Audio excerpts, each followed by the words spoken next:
So after your bottom rollers are adjusted just high enough to keep them off the bottom sill, there is some further adjustment that is necessary at times to make the door flush with the jamb of the closet. And as we've kind of shown you, there is a noticeable gap on this upper corner. We're going to take care of that by adjusting the bottom wheel on the opposite end of the door to raise it up so that gap goes away. And that's what I'm going to work on now.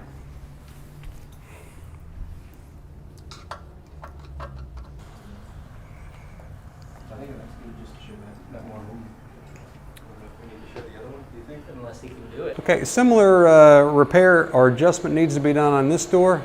This one we have a gap at the bottom of the door. So unlike the one that was at the top that we adjusted to bring it into the jamb, this is one that we're going to actually try and lift this wheel up to make it more parallel with the closet jamb. We don't want to lower this side because earlier we adjusted this roller just high enough to where it doesn't make contact with the bottom sill. So what we're going to do now is pull the door away. We're going to have to make the adjustment and then move the door back in to see if it was enough to level that door up with the closet jamb. Yeah, you can go ahead and move it away.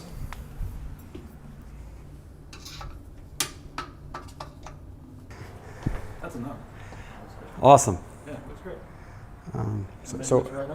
So as you can see, the bottom wheel adjustment, we've made the door square with the closet wall. Now the trick will be to see if all the mullions line up with each other after all of these bottom roller adjustments.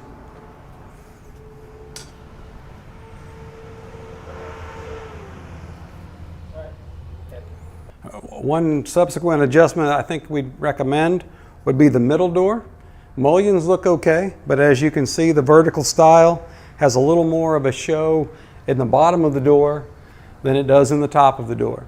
So again, we're not going to lower any bottom wheels. We've got those wheels as low as they can be. We only want to go up from this point forward. So to make this door a little more similar to the door on the far right, we're going to adjust that bottom wheel up just like we did on door number 1.